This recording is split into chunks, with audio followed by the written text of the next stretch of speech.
तो की आत्या आली किंवा आत्या येते तर ती फक्त प्रॉपर्टीत हिस्सा मागायला येते. मग असं कुठल्या गोष्टींनी आपल्याला प्रॉपर्टीत हिस्सा मिळू शकतो? की मुलींचा जन्म कधीही होऊ देत, त्यांचं लग्न कधीही होऊ देत, मुलींना वडिलोपार्जित मिळकतीमध्ये समान हिस्सा मिळेल. आणि मग बक्षीसपत्र आपण आता बऱ्याच ठिकाणी बघतो किंवा मध्यंतरी काही केसेस पण आल्या होत्या की सेलिब्रिटीज लोक काय करतात की त्यांच्या प्रॉपर्टी बक्षीस म्हणून देतात. मग ते टॅक्समधून वाचतात किंवा बऱ्याचशा अशा गोष्टींमधून वाचतात. मृत्यूपत्रात कसं असतं की मृत्यूपत्र करणारा बोलायचा थांबला म्हणजे मृत्यूपत्र करणाऱ्याचे प्राण गेले की मृत्यूपत्रात प्राण येतात. मृत्यूपत्राचा इफेक्ट हा नंतर होतो, येतं लक्षात. वेरॅज खरेदी खत, बक्षीसपत्र, हक्कसोडपत्र हे इंटरव्हावर्स म्हणजे ताबडतोब हक्क ट्रान्सफर होतो. ॲग्रीमेंट आपलं जे सेलडीड असतं, सेलडीडला इतके दिवसात कॅन्सल होईल असं काही नसतं. ते म्हणजे असं काही तारीख टाकली असेल किंवा व्यवहारात फसवणूक झाली असेल. सेलडीड एकदा झालं, एकदा मी मालकी दिली की ते काळ्या दगडावरचे रेग झाले. नवरा बायको ह्यांचं सर्रास सगळीकडे नाव असतं फ्लॅट सिस्टीममध्ये पण, की आपण घेतो की दोघांना लोन काढता येतं, दोघांनी लोन काढून चांगल्या अमाऊंटनी फ्लॅट घेता येतं. पण अशा केसेसमध्ये डिवॉर्स झाला किंवा काही गोष्टींमध्ये त्या दोघांचं नसेल पटत आणि त्यांना सेपरेट आउट व्हायचं आहे, तर मग या खरेदी खताचं तुकडे कसे होतात किंवा याचं पुढे काय होतं? आता तुम्हाला निर्णय घ्यायचा, bad marriage or a divorce, म्हणजे त्याच्यात आयुष्यावर खितपत पडायचं आहे का वेगळं होऊन पुढचं आयुष्य सुरू करायचं. हा परत अत्यंत जिव्हाळ्याचा आणि प्रत्येकाच्या फॅक्ट्स वेगळ्या असणार असा विषय. पुन्हा एकदा गोळावेजमध्ये तुमचं खूप खूप स्वागत आहे. मागच्या वेळेस आपण पॉवर ऑफ अटॉर्नीबद्दल बोललो होतं. आता आम्हाला तुमच्याकडून अशाच वेगवेगळ्या अजून काही दस्तावेजाबद्दल बोलायचं आहे. जेव्हापासून लाडकी बहीण योजना चालू झाली ना, तेव्हापासून बऱ्याच ठिकाणी ना बहिणींचे जे मालकी हक्क असतात याच्यावरही बोललं जातं. तर मग आजचा मला तुमच्यासोबत चर्चेचा विषय हाच हवा आहे की मालकी हक्कासाठी काय काय दस्तावेज लागतात, किंवा आपण ज्याला बोलतो की मला एखादी जागा खरेदी करायची किंवा मला एखादा फ्लॅट खरेदी करायचा आहे, तर त्याच्यासाठी कुठल्या गोष्टींची दस्तावेज लागतात आणि ते कशा कशा विभागलेले असू शकतात? आता बेसिकली कसं आहे की कुठली जागा घेणं म्हणजे मालकी हक्क ज्याला म्हणतो, ज्याला आम्ही इंग्रजीमध्ये कायद्याच्या भाषेत ट्रान्सफर ऑफ प्रॉपर्टी असं म्हणतात. ओके. की कुठल्याही प्रॉपर्टीमध्ये मालकी हक्क कसा मिळतो, तर त्याचे आपल्याला ढोबळमानाने 3-4 डॉक्युमेंट्स किंवा डीड्स माहिती आहेत की खरेदी खत म्हणजे सेल डीड, बक्षीसपत्र म्हणजे गिफ्ट डीड, हक्क सोडपत्र म्हणजे रिलीज डीड, यांनी आपल्याला प्रॉपर्टीमध्ये मालकी हक्क इंटरेस्ट निर्माण होतो. ओके. ह्या सगळ्याचे कायदे वेगळे आहेत. ओके. आता मालकी हक्क म्हणजे तुम्ही फ्लॅट विकत घ्यायला गेलात तेव्हा ते खरेदी खत होतं किंवा जागा विकत घ्यायला गेलात तेव्हा तुम्हाला काय बघायला लागतं की बाबा बेसिकली टायटल बघायला लागतं.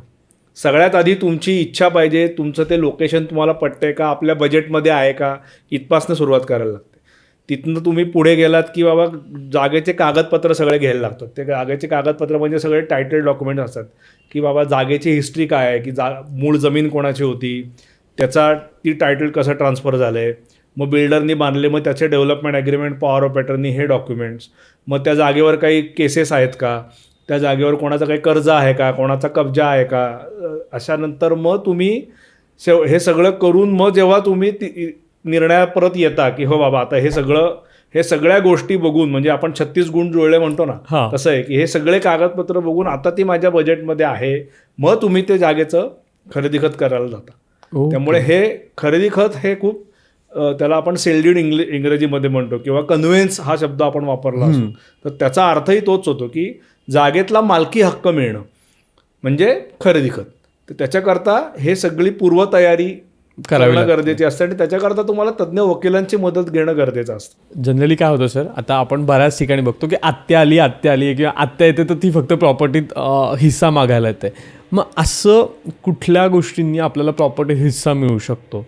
एक तर जसं आता तुम्ही सांगितलं की हे वेगवेगळे डॉक्युमेंट्स आहेत, मग याच्यामध्ये पण प्रत्येक डॉक्युमेंट्सचं जसं काही वेगळं व्हेरिफिकेशन असतं किंवा प्रत्येक डॉक्युमेंट, जसं आता खरेदी खत आहे, पण खरेदी खत सोडून सुद्धा कधी कधी ऐकायला मिळतं साठे खत आहे किंवा आपण एक स्टॅम्पवर लिहून देतो. मग ते डॉक्युमेंट कसे हेल्प करतात? आता जागेत मालकी हक्क मिळणं किंवा जागा नावावर करणं हा खूप परवलीचा शब्द आहे. खूप लोक आम्हाला विचारतात, सर मला माझी जागा नावावर करायची, माझ्या बायकोचं नाव घालायचं, माझं नाव इंडेक्स 2 मधनं काढायचं असं. तर पहिली गोष्ट लक्षात घ्या, तुम्ही आता आत्याबाईंचा विषय काढला म्हणजे बहिणी, मुली, तर हा खूप जिव्हाळ्याचा विषय आहे आपल्याकडे. नक्कीच. आता याच्यात 2 गोष्टी आहेत की स्वकष्टार्जित मिळकत आणि वडिलोपार्जित मिळकत. ओके. आता माझी जर स्वकष्टार्जित मिळकत असेल तर मी माझ्या हयातीत त्याची त्याला कायदेशीर भाषेत आम्ही विल्हेवाट हा शब्द म्हणतो, की म्हणजे थोडक्यात मी ती कोणाला दान देईन किंवा कोणाला तरी विकून टाकीन.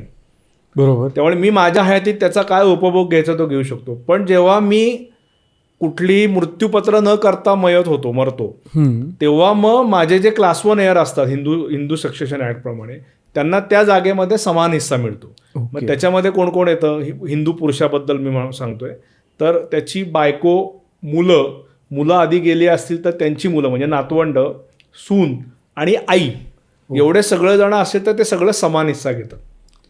आता वडिलोपार्जित मिळकत कशी असते, की वडिलोपार्जित म्हणजे माझी जी मिळकत आहे, माझी स्वकष्टार्जित मिळकत ही माझ्या पुढच्या पिढीला वडिलोपार्जित होत नाही.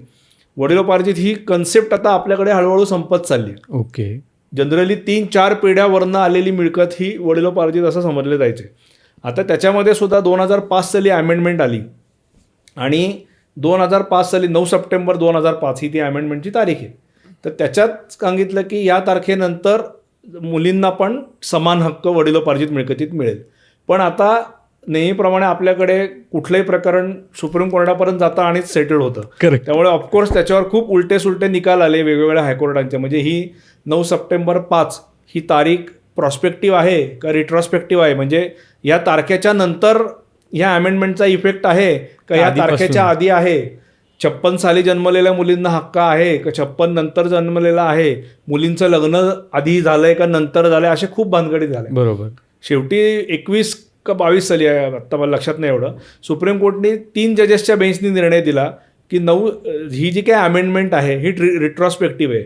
याचा अर्थ काय की मुलींचा जन्म कधीही होऊ देत, त्यांचं लग्न कधीही होऊ देत, मुलींना वडिलोपार्जित मिळकतीमध्ये समान हिस्सा मिळेल.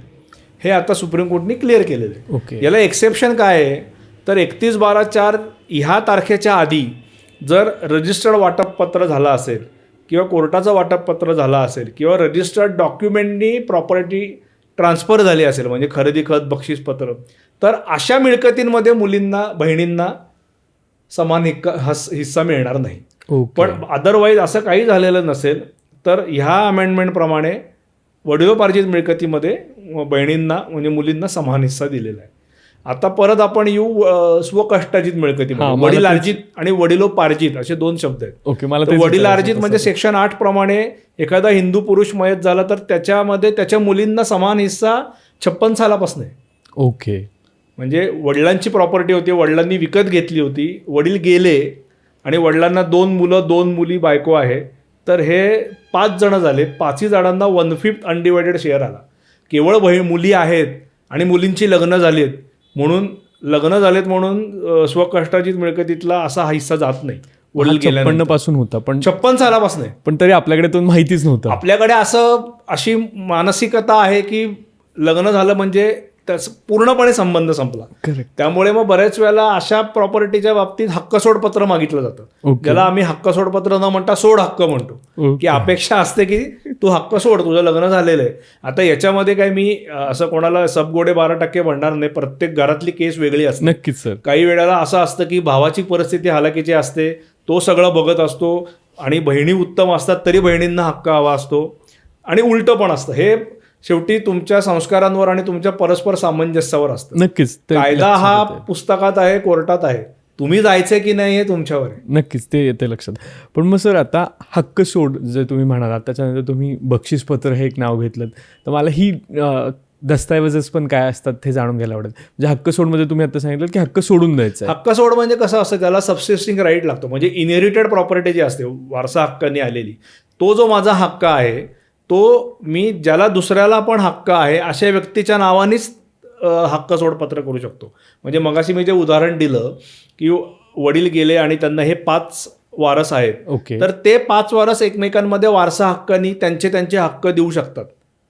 पण कुठल्या तरी चौथ्या माणसाला जो चुलता आहे त्याला हक्क सोडपत्राने देता येणार नाही. कारण हक्क सोडपत्रांनी प्रॉपर्टी देण्यासाठी त्या व्यक्तीला पण हक्क ऑलरेडी असलेला पाहिजे. ओके. आणि मग बक्षीसपत्र आपण आता बऱ्याच ठिकाणी बघतो किंवा मध्यंतरी काही केसेस पण आला होता की सेलिब्रिटीज लोक काय करतात की त्यांच्या प्रॉपर्टी बक्षीस म्हणून देतात, मग ते टॅक्समधून वाचतात किंवा बऱ्याच अशा गोष्टींमधून वाचतात. तर मग हे बक्षीसपत्र हे नेमकं काय? बक्षीस म्हणजे त्याला गिफ्ट डीड म्हणतात, ज्याच्यामध्ये सगळ्यात बेसिक असं आहे की कुठलंही कन्सिडरेशन म्हणजे मोबदला न घेता मिळकतीचा ट्रान्सफर. कारण खरेदी खताची बेसिक रिक्वायरमेंट काय आहे की खरेदी खत करण्यासाठी कन्सिडरेशन गरजेचं आहे, म्हणजे मोबदला. बरोबर. विना मोबदला खरेदी खत हे अवैध समजलं जातं.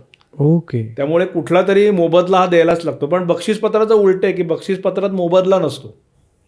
जनरली आपल्याकडे आई वडील आणि मुलगा किंवा नवरा बायको हे एकमेकांना, ज्याला आपण नॅचरल लव्ह अँड अफेक्शन म्हणतात, याच्याकरता प्रॉपर्टी बक्षीसपत्राने देऊन टाकतात. ओके. बक्षीसपत्राने कसं असतं, बक्षीसपत्राने प्रॉपर्टी दिली की त्या क्षणी तो मालक होतो.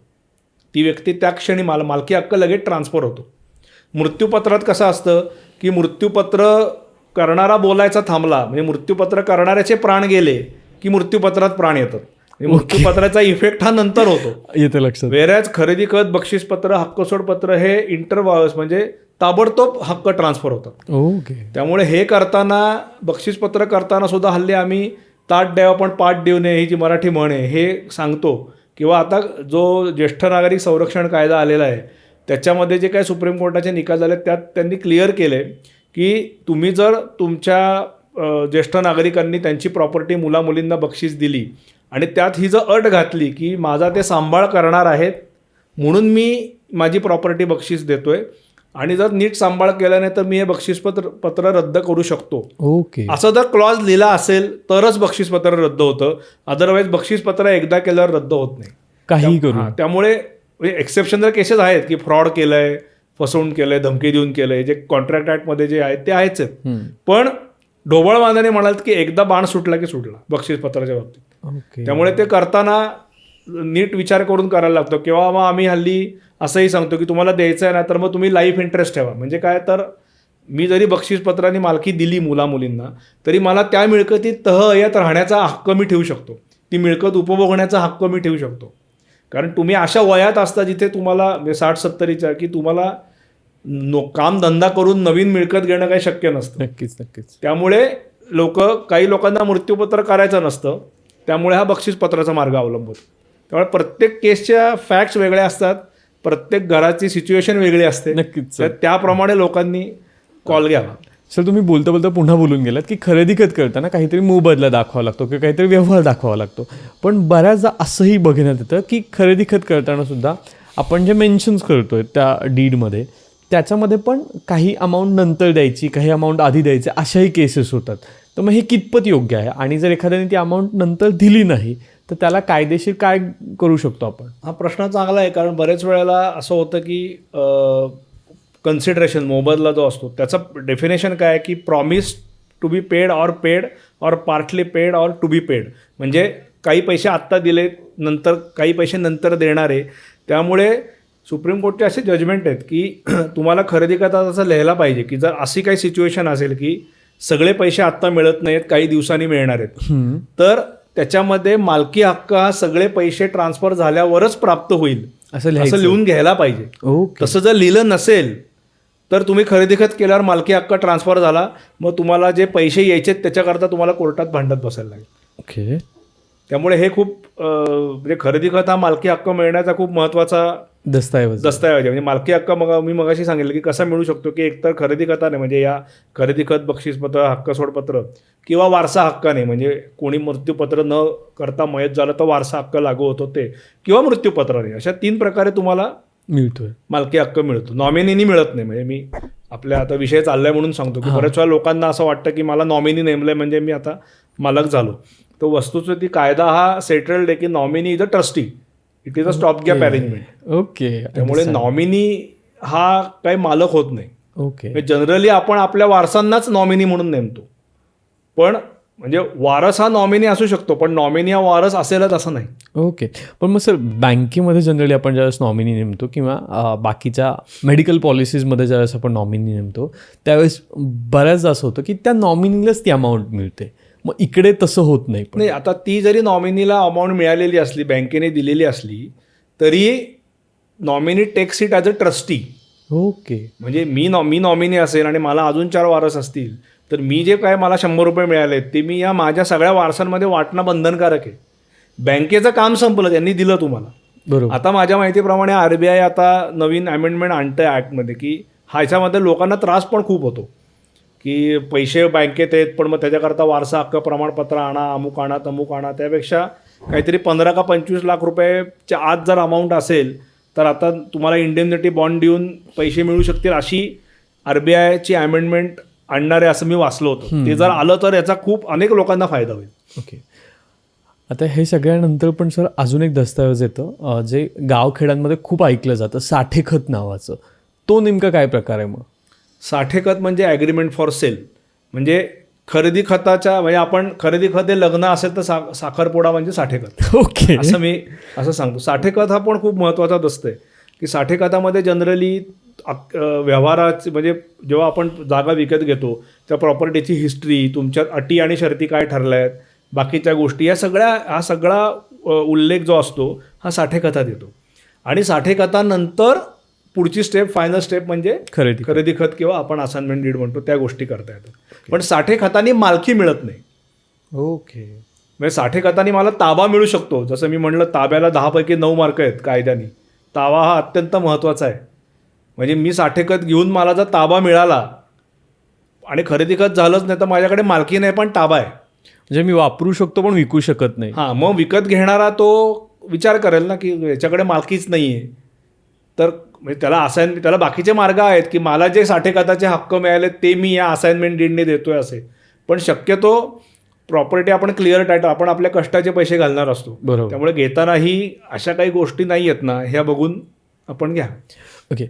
आणि मगाशी आपण जसं मोबदल्यावर बोलत होतो सर, त्यावेळेस मला असं विचारायचं की असं एखाद्याने केलं सपोज की तुम्ही म्हणालात तसं लिहिलं व्यवस्थित आणि ते सेंटेन्स लिहायचं विसरला तो की या दिवसानंतर किंवा हे अख्खे पैसे आल्यानंतर तुम्हाला ती मालकी मिळणार आहे, हे वाक्य जर लिहायचं कोणी लिहिलं आणि सांगितलं की या तारखेचा चेक आहे, तुम्हाला हा चेक देतो, तुमचं पेमेंट असं क्लिअर होईल, हे आपण सगळं मेन्शन केलेलं असेल आणि त्या गोष्टी तशा घडल्या नाहीत बाय एनी ड्यू, तर मग ॲज अ विकणारा म्हणून त्या व्यक्तीला कुठे कोर्टात दाद मागता येते? कोर्टात दाद मागता येईल ना. आणि मग जर मागता येत असेल तर त्याला किती प्रोसेस असते? कारण बऱ्याच ठिकाणी असं म्हटलं जातं की शहाण्याने कोर्टाची पायरी चढू नये, त्याच्यामुळे अर्धी लोक अशा गोष्टींमध्ये जात नाहीत. मग आपण म्हणतो की फसवणूक झाली आहे माझी किंवा या अमुक अमुक व्यक्तीने फसवलं, जनरली तुम्ही म्हणता, आणि कोर्टात दाद मागता येते. पण मग या सगळ्यासाठी किती टाइम पिरियड जाऊ शकतो किंवा ती प्रोसेस कशी असते, किती किचकट असते? आपल्याकडे तुम्हाला जर फसवणूक झाली तर तुम्हाला कोर्टात जाण्याशिवाय पर्याय नाही. बरोबर. आपण कायदेशीर मार्गाने जाणार. आता कोर्टात गेल्यावर किती वेळ लागेल हे कोणीच सांगू शकत नाही. ओके. पण तुम्ही कोर्टात गेलाच नाही तर तुमची जी फसवणूक ती तशीच राहणार आहे. त्याला कोणी दुसरा उपाय काय? कायदेशीर उपाय काही नाही. लोक तुम्हाला सिंपती देऊ शकतात, तुमचे बुडलेले पैसे नाही देऊ शकणार. त्याच्याकरता तुम्हाला विहित मुदतीमध्ये दावा दाखल करून मिळू शकतो. बऱ्याच वेळेला असं होतं की नोटीस देऊन सुद्धा लोक नाही येतात आणि सेटलमेंट होते, तडजोड करतात. ओके. किंवा काही वेळेला जो परचेसर असतो त्याची काहीतरी जेन्युइन अडचण असू शकते. बरोबर. त्यामुळे तुम्ही कम्युनिकेशन पण साधलं पाहिजे. पण तुम्ही काहीच केलं नाही तर असेल माझा हरी तर देईल खाटल्यावर असं कोणीही तुम्हाला करणार नाही. तुम्हालाच प्रॉफिट लॉस सहन करायला लागणार. नक्की सांगेल. पण मग अशा वेळेस बऱ्याच असं पण होतं ना की काही म्हणजे हे जनरली शेतीच्या बाबतींमध्ये होतं, काही मालदार पार्टीज असतात किंवा काही जोर जबरदस्ती किंवा काही गोष्टी तुमच्या प्रेशर टाकून केल्या जातात आणि मग त्यावेळेस सामान्य जी माणसं असतात ती जनरली ह्या गोष्टी करत नाहीत. मग कुठेतरी ते 10 वर्षांनी 8 वर्षांनी ते पेपर आउट होतं आणि तेव्हा मग आपल्याला कळतं अरे अशी काहीतरी फसवणूक झाली होती.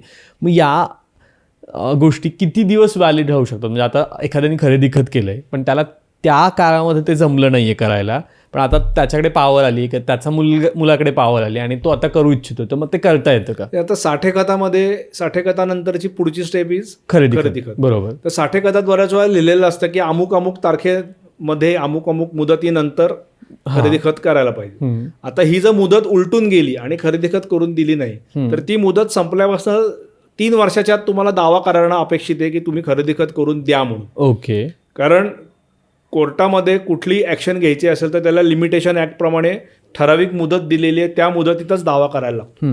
पण तुम्ही अशी कुठली मुदतच लिहिली नाही आहे तर मग ते रिझनेबल पिरियड असं कायद्यामध्ये एक संज्ञा आहे, रिझनेबल पिरियड. मग ते कोर्ट ठरवतं की बाबा तुम्ही किती वर्ष थांबलायत किंवा अशा काय गोष्टी घडल्यात की तुम्ही खरेदी खत करून द्या म्हणून कोर्टात आला नाही. हे प्रत्येक केसच्या फॅक्ट्सप्रमाणे ठरतं. ओके. त्यामुळे असं जर काही असेल तर शक्यतो आम्ही लोकांना सांगतो की पूर्ण पैसे मिळाल्याशिवाय जागेचा ताबाच देऊ नये.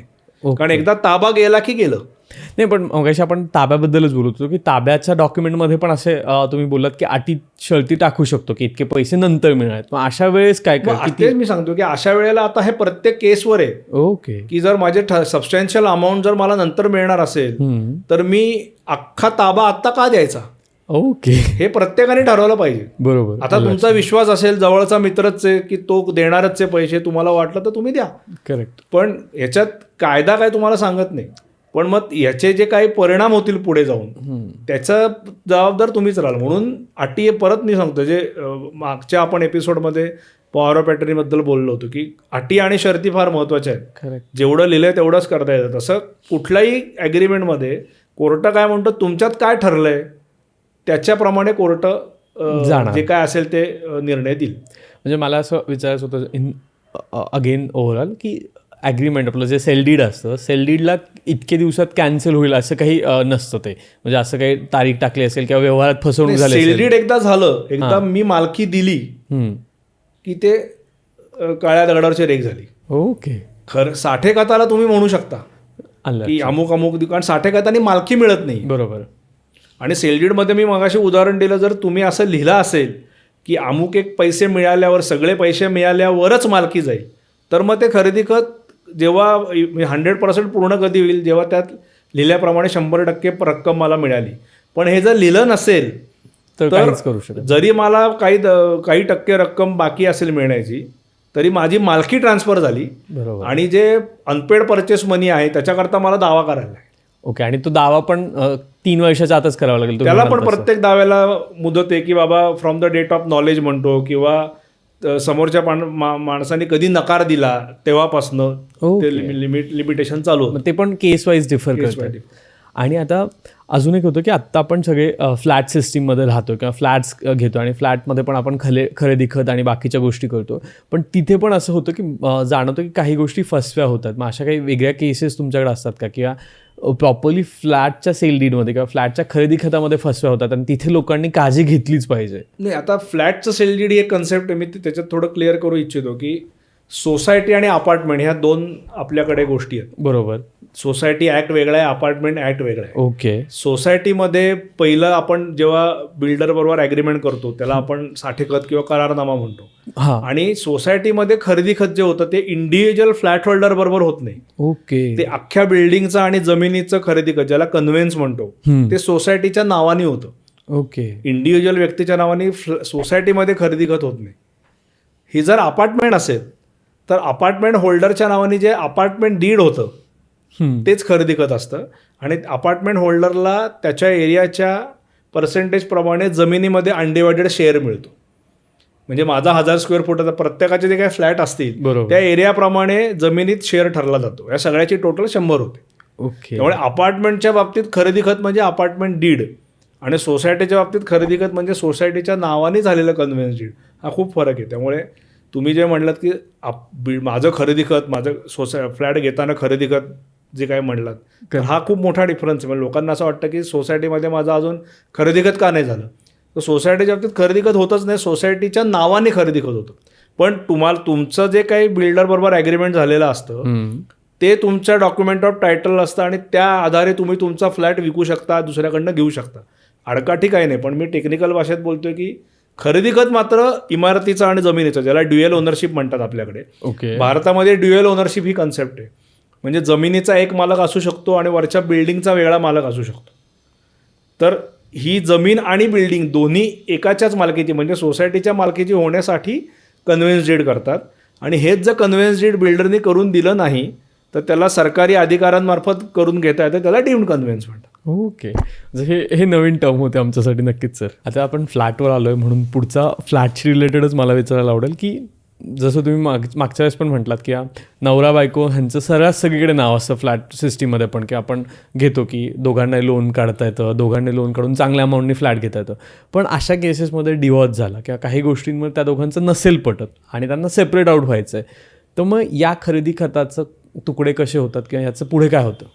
आता मगाशी मी म्हटलं की नवरा बायको हे जरी दोघांनी जॉईंट ओनर असले, दोघांचं नाव इंडेक्स टूवर असलं तरी जेव्हा डिवोर्स होतो, हल्ली डिवोर्सचे प्रमाण आपल्याकडे हे प्रचंड वाढलेले आहे. आता खूप तुमच्यासाठी वेगळा पॉडकास्टचा विषय होईल नक्कीच की कारण आता जो पूर्वी कुठेतरी दूरवर होता तो आता आपल्या प्रत्येकाच्या घरात येऊन पोहोचलेला आहे. बरोबर. त्यामुळे त्याची कारणं काय असते, म्हणजे हल्ली आम्ही लोकांना सांगतो की तुम्हाला निर्णय घ्यायचा bad marriage or a divorce, म्हणजे त्याच्यात आयुष्यावर खितपत पडायचं आहे का वेगळं होऊन पुढचं आयुष्य सुरू करायचं नक्कीच. हा परत अत्यंत जिव्हाळ्याचा आणि प्रत्येकाच्या फॅक्ट्स वेगळ्या असणार असा विषय आहे. बरोबर. तर तुम्ही जो विचारलात की फ्लॅट घेताना सगळं चांगलंच असतं, पण जेव्हा हे 9च्या 9 दिवस सरतात आणि काही वाद निर्माण होतात, जेव्हा जरी तुम्ही नवरा बायको राहिला नाहीत तरी तुम्ही त्या फ्लॅटवर 2 इंडिव्हिज्युअल म्हणून मालक राहणारच. ओके. त्याच्यासाठी तुम्हाला जनरली काय करतात की डिवोर्स व्हायच्या आधी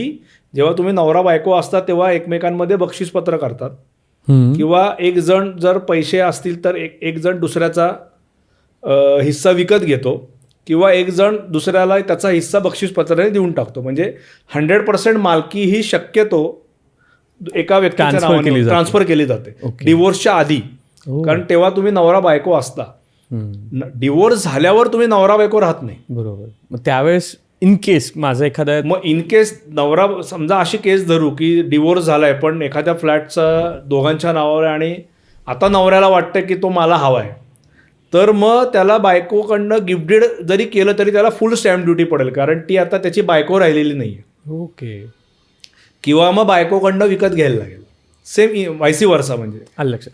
म्हणजे पण गिफ्ट डीड असेल तर त्याला कुठलाही पैसे खर्च करायचे, एक नोटरी किंवा काही एका पेजवर ते गोष्टी करायच्या. गिफ्ट डीड हे रजिस्टर्ड डॉक्युमेंट आहे. ओके. कंपल्सरी रजिस्ट्रेबल आहे. कुठलंही नोटरी नुसतं हाताने लिहून ठेवलंय हे इनव्हॅलिड गिफ्ट होईल. गिफ्ट डीड हे मॅन्डेटरीली रजिस्टर्ड डॉक्युमेंट आहे. कुठलंही गिफ्ट डीड असेल इन रिलेशन 100 रुपयाच्या वरचा कुठलाही जर प्रॉपर्टीचं हे असेल तर ते रजिस्टर्ड करायला लागतं. ओके. म्हणजे त्यांनी मालकी मिळते. हक्क सोडपत्र असलं तरी ते रजिस्टर्ड लागतं, खरेदी खत असेल ते रजिस्टर्ड लागतं, बक्षीसपत्र रजिस्टर्ड लागतं.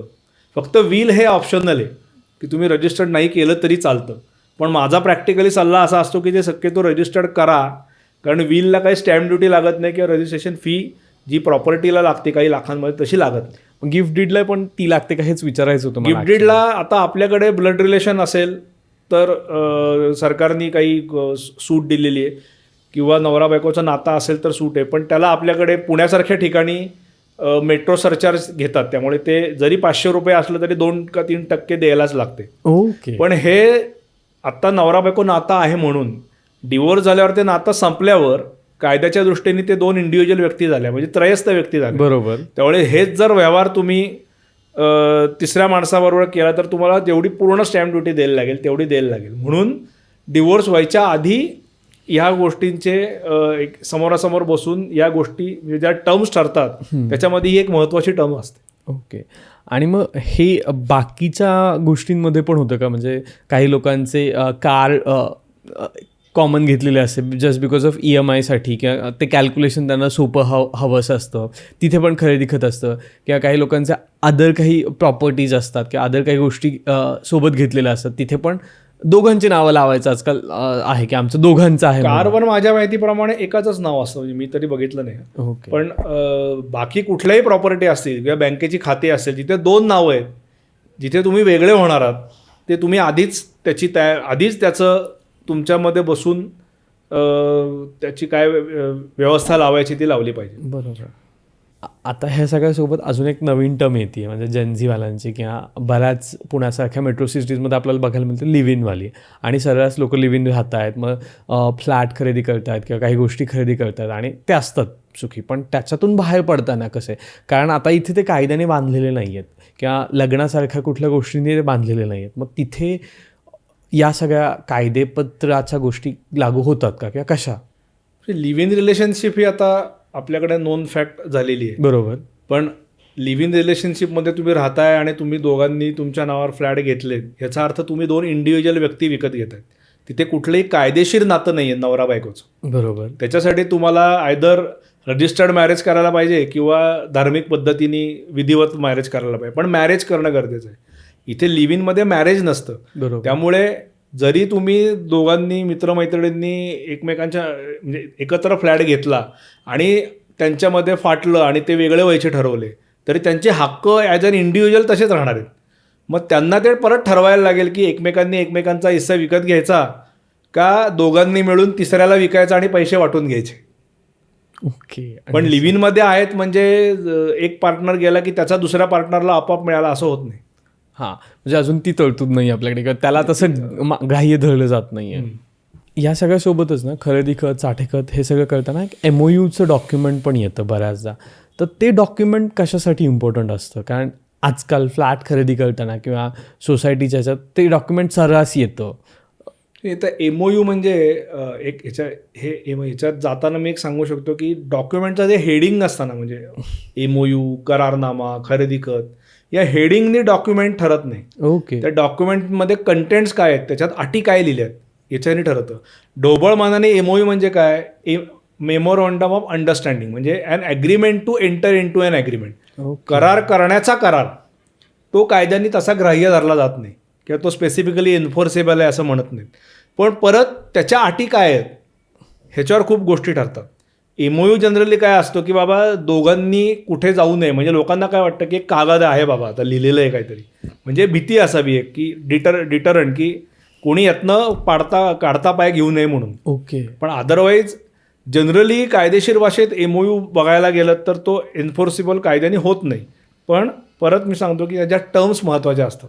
मग तुम्ही वर MOU लिहिलं आहेत पण आतमध्ये सगळ्या करारनाम्याच्या अटी लिहिल्या आहेत की आमचं कन्क्लुडेड कॉन्ट्रॅक्ट आहे, म्हणजे सगळ्या अटी ठरल्या आहेत, पैसे किती ठरलेत, कधी द्यायचे आहेत, व्यवहार कधी करायचा आहे, साठेखत कधी करायचं आहे, खरेदी खत कधी करायचं आहे, ते नाही केलं तर दोन्ही पार्टीजचे लायबिलिटीज काय आहेत हे लिहिलं असेल तर मग तो MOU म्हटला तरी तो एक प्रकारे करारच झाला. मग त्याचा पुढे जाऊन त्याची स्टॅम्प ड्युटी पडते का नाही, त्याला ह्या अशा गोष्टी बऱ्याचशा ठरतात.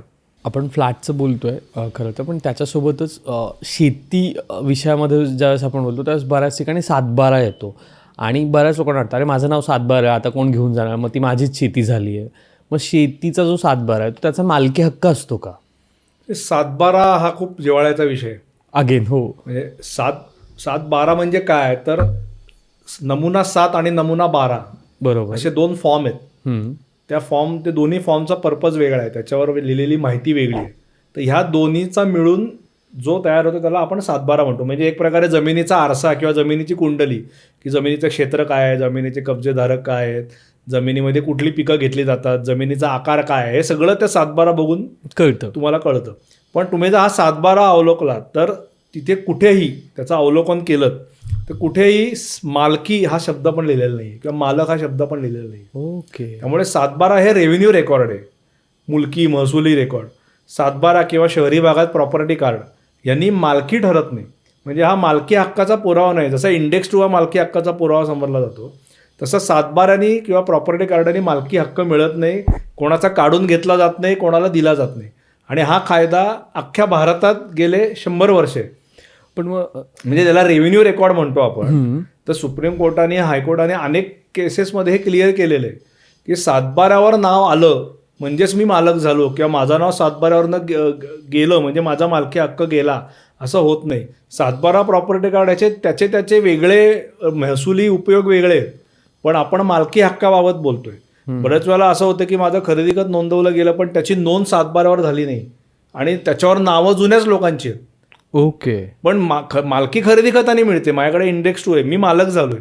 7/12 नावं चढवणे ही त्याची पुढची स्टेप आहे.